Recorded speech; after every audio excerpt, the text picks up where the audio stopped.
Hey everyone, welcome back to the Top Tier PvP YouTube channel. My name is Brendan, and in today's video, we'll be revisiting 7 Days to Live, continuous from some of the original videos I have been making for 7 Days to Live. This one here is going to be revolved around gardening in the game, kind of like self-sufficiency and a bit of the homestead,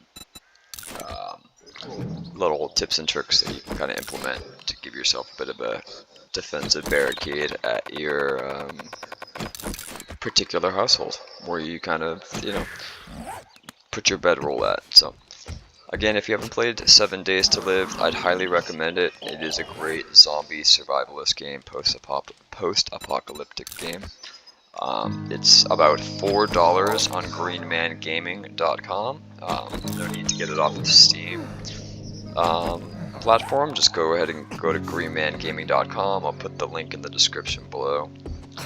That way you can download the game. It's about $4, and then you could use that to activate it through Steam. They're free of charge. So yeah, great game, really enjoyable. It is a online game too as well. It is multiplayer, so there's PvP relation. I am hosting too as well, so if you're interested in joining me up, fight some zombies, fight each other, whatever you want. My game is hosted on US West's under 7 days. So yeah, feel free to join in if you're interested, and let's get started. So I'm here at the Mina residence, and this was the first place that I had originally started at when I had spawned. I first started playing 7 Days to Live, so I made this my official kind of home front, just because of ease of convenience. It's in a good location too as well, being kind of centered in the map and so forth. I didn't go off and venture off too far to find a different location, so kind of set up a bit of a base here to start. Set up some of these wood traps here in the front to deter some of the other zombies from working their way in. Just some additional defense. I still got to work on a few things, it looks like, just like overall. So otherwise, you can find that I set up some barricades and some wire fences and etc. in the front. You can also fix buildings up too as well, so if they're like severely damaged, you can just go ahead and fix up buildings, and add things to the building too as well, such as ladders to have access to like certain locations that zombies can't get to, etc. and so forth. Make it a little bit more easier for you and accessible for where you want to stay. So that really just depends on which house that you look into. So I got to like destroy shit like this just because I don't need it in the house. I have a door already, so yeah, stuff like that I just gotta work on. I recently got attacked on Blood Moon Day, so my place has been taking quite the beating. I was stuck on the roof, and I'll record a video of that too as well in the future, just about, there we go, perfect, looks great. That needs to be fixed. I don't know how I'm gonna fix that. Anyways, yeah, so ideally you want to just collect as much wood around the area and start rebuilding some of what the property looks like. You can start out by, rebuilding and putting out some shutters for the windows. You can close those from time to time. Set up some storage chests too as well in the residency in order for you to, just store all your items in certain places. I'd highly keep, them organized. I highly recommend keeping all your stuff organized. This is kind of like my medicine cabinet or so. And then I still need to do a few things around here in terms of like painting and shit, so. No, I can't get up there, can I? Nope, I can't.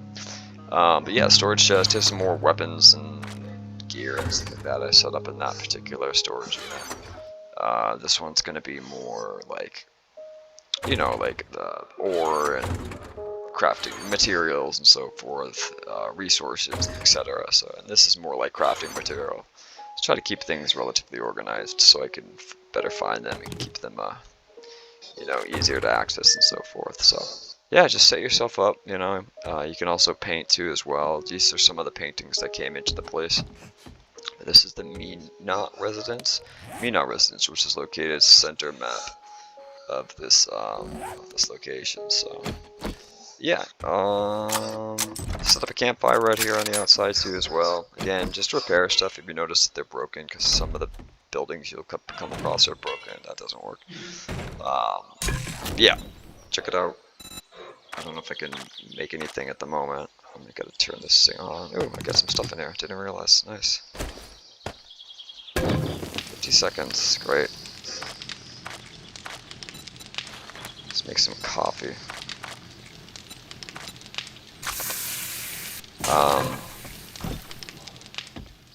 Yeah, so ideally just set up your little base of operations. Again, I still have to do a bit more, looks like remodeling and painting at this place, but this is kind of like an overall look of the Mina residence thus far. So kind of touching it up, see if I can improve upon it, and then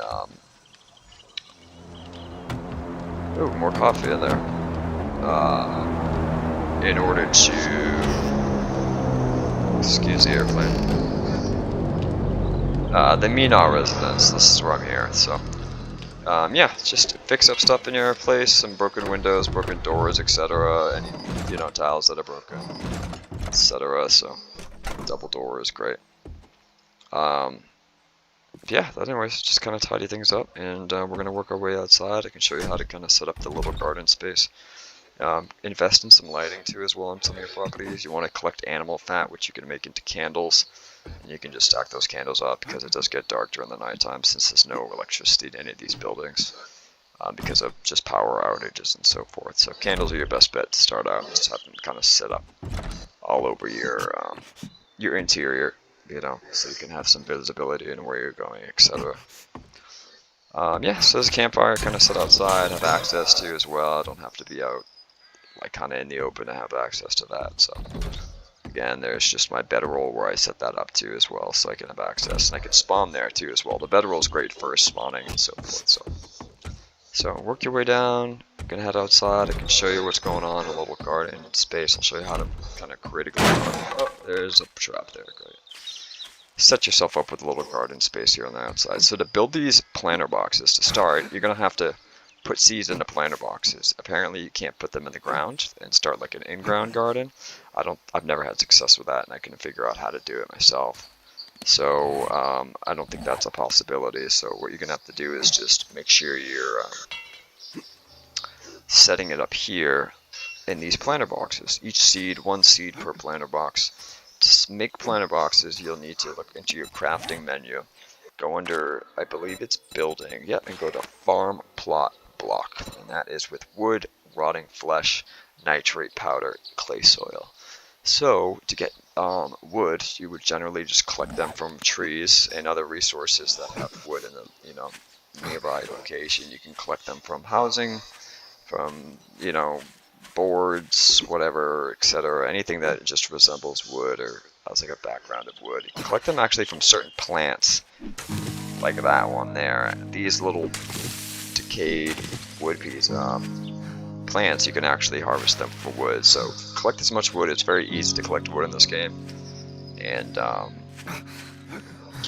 like do that in particular. So the next you'd want to do is where are we? Oh, yeah.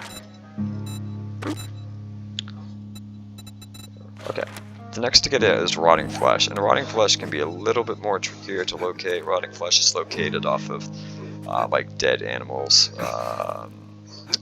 It's going to be located off of other like infected animals. You can find infected bears is a great way. Infected boars, infected any other kind of aggressive infected animal you can find.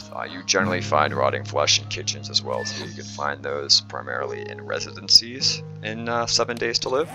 So just go to like local areas and scout them out, and you'll find living flesh all on those residencies. So living flesh would be primarily in residencies, and the wood would be primarily found in the off of trees and resources and etc. such as those. So next is going to be nitrate powder. So you can find nitrate powder in a variety of things. Oh, that was quick. You can find nitrate powder in I think stagmite mines, I think it's called, stalagmites, stalagmites, and those are located. They look like this, but they're like white, and you'd harvest those to find into the ground, and you can get a ton because you can actually find more of it in the ground, and so you generally would just look to collect that, harvest that, and you get nitrate powder in abundance from those stalagmites. Really easy to find that. I mean, look how much I have. I've got 546, and that will be used to build these planter boxes in addition to other crafting recipes and so forth. So, but yeah, so you'll find those typically outside of residencies and major buildings and office buildings and so forth, but they'll be kind of scattered all over the place. Look for more hilly, rocky locations, like hillsides close to those rockier areas. You'll be able to find stalagmites to harvest and so forth. You'll get a ton per stalagmite, so you can get a ton. So clay soil is going to be really easy to locate. Clay soil's like in abundance. Just literally take a shovel to the ground and you'll start finding clay soil. It takes a little bit longer, obviously, but you hit the ground and you already start collecting clay soil, as you can see there. Just make sure you're just, hitting it until it gets to a low amount, and then just working your way to a different one. You're going to a different location over here, so just like that. So yeah, that pretty much give you all the resources to build, per planner, per farm plot. Whoa. Oh jeez, was I dying of starvation? Oh my god, I'm such an idiot. I didn't even realize that. Wow. What an interview. What a video. Yeah, that just happened. So I'm just gonna res, and let's just forget that actually happened. Apparently I'm starving, and I guess I didn't eat anything. So that comes to the issue. So I'm gonna go ahead and just grab my shit and eat real quick, because I don't want to die like that in the middle of the video. That was really embarrassing. Let's go eat. Let's have a nice fucking bacon and eggs fucking dinner, I guess. Anyways, where was I?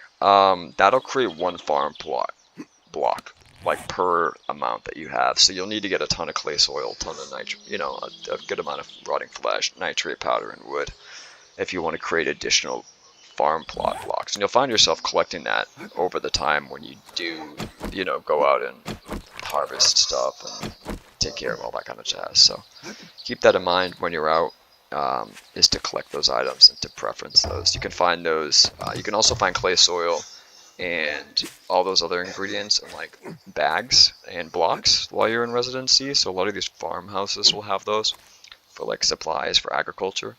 So you'll find those typically in the farmhouse locations and such like that. So the next would be, okay, so once you've set up the farm plot blocks, you basically just set them down as you would like a building block or a wood block of such. I try to just keep things organized, I guess. I mean, just to keep things a little bit more spacious and so forth. I'll probably extend over here eventually, but to the amount that I get out of this area seems like sufficient for like, one person. So yeah, I find pretty good success with what I sow here when I do get enough seeds available and so forth. But speaking of seeds, so you can see here you can only plant one seed per block. So that's just the way it's going to go about in order to do that. The next, you could also convert those. You can convert actually whole products to seeds, which is pretty neat. I mean, it depends on what you harvested, obviously, but like, you could convert coffee beans into coffee seeds and plant coffee seeds in order to gather more coffee. I mean, it's kind of counterproductive anyways, but something to consider if you're looking to convert something into seeds from the actual plant itself. You can certainly do so. Take that in consideration if you've got an abundance of something and you need to seed instead of actually planting it itself. And you can actually sell a lot of this produce, and Trader Joel's actually purchased it for a ton of money. For like, even the super corn goes for like, even just 5 of the super corn goes for 200. I mean, at one point I think I had like 20 or something, 1920, and it was going up to 1,000. So something to keep an eye out for, you know, when you're collecting these items and so forth. And if you don't need them necessarily, like if it doesn't provide you the benefit, I would just go ahead and sell it. And then you can sell it and then get something out of it in particular. So I would recommend that you do make like some sort of storage box, you know, like a little shed, I guess, for the gardening. Keep things separate over here, which is what I've done. You know, I've got the living flesh, I got clay soil, I've got all that ingredients and so forth that I still need. I'll put like the lumber in there and so forth as well too, in addition to what else I need to put in there if need be. But try to keep things separate, you know, it just helps keep everything organized and easy to manage and so forth. I'd highly recommend just getting 4 storage boxes. You've got, again, one for crafting, one for just general resources, another for weapons and armor, and then one for like a medicine cabinet. That's just kind of the way to go about it. You know, in terms of, you know, just creating like a survivability or survival kit overall. So it's not all jammed into one and it's not disorganized and such like that. It just keeps your head straight when you see things that are organized and less scattered and such. So yeah, just something you know, highly recommend to check out. Also, if you do and when you get to a 2,000 in cash, I think it's like 2,000, 2,200 or so, you can head to Trader Joel's, and what you can do is pick up a dew collector, like a I forget what it was called. Let me figure that out. Yeah, it was a dew collector. No, it was a water filter. You can purchase the water filter, and the water filter is around 2,300. This is such a vital thing in order to build a dew collector, which you can see here right in front of me. The dew collector automatically collects dew on a regular basis, regardless of it raining, and it just collects any dew that's in the location and converts it to a water source. So if you're constantly finding yourself dehydrated, like save up and sell as much items as you can to Trader Joel's until you get around 2,300, and then buy that dew collector, and then look to get the additional ingredients to create the dew collector, such as like the water filter. I'm sorry, the scrap polymers, which are easy to come by, short iron pipe and duct tape, which are also easy to come by at this point. So definitely take that in consideration. You get yourself plenty of water, and then you can convert the water and then the plants that you had harvested to as well, like the chrysanthemum or the yucca, etc. You can convert that into coffee. You can convert that into, you know, drinks as well too by the campfire. So you'll get like this endless supply of water and like hydrating, you know, red teas and yucca juices, in addition to having planted all those seeds, etc., and water collected from the dew collector. So yeah, again, just to make sure you're kind of keeping things separate in regards to your you know, like inventory and such like that. It just makes things a lot easier. See, when you go to this page here, which is food and clothing, this is where you look to convert the flowers into seeds. Makes it just a whole lot easier.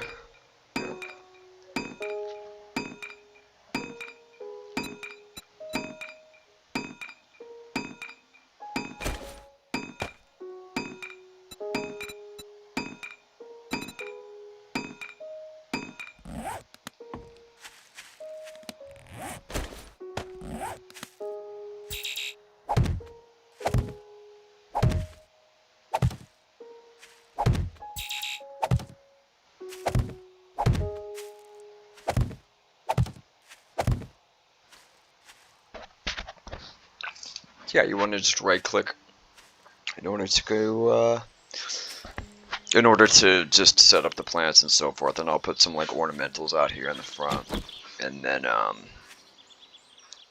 you know, I used to be a gardener myself. Actually, I used to be a gardener and a landscaper myself. Believe it or not, I owned my own business for like 5-6 years, and yeah, I kind of got the idea to add ornamentals with edible plants. So the chrysanthemums, what you can make is in tea. You can make tea from the chrysanthemums. Coffee, obviously, you can make from the caffeine plant. If you have an abundance of it, it's just not necessary to have, like, you know, an excess. So just create more coffee seeds if you don't need all that extra coffee beans per se. Especially if you have the space provided to do so. Just kind of plant them back here. in order for that.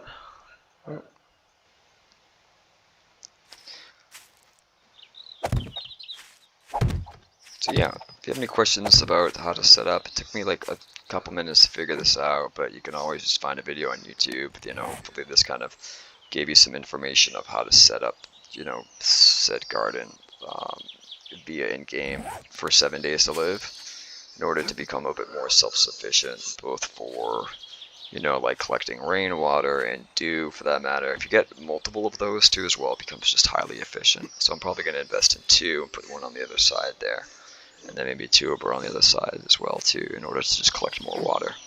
Otherwise, this would be the setup here for the edible and ornamental sustainability. And literally, I can just sit here back at the house the entire time and just, you know, take in as what I can without even having to be concerned about my water or food intake, because I have sufficient amounts here, especially just to kind of replace just replacing what I need to replace. So hopefully this video is kind of give you a bit more information about how to set up like a garden plot in the game 7 Days to Live. And if you enjoyed this video, please like, comment, and subscribe to the Top Tier PvP YouTube channel. I'll be going over some additional videos or content in the near future, so look forward to that. Otherwise, yeah, this was pretty much just about kind of just a homestead, home life looking thing that you can put together for your base of operations in 7 Days to Live, and then some just information in regards to setting up a little garden space too as well, both edible and ornamental garden, to find yourself a little bit more self-sufficient, running on water and food regularly, which is quite common 7 Days to Live. So otherwise, have a wonderful rest of your afternoon, and I will see you in the next video. Take care. Bye now.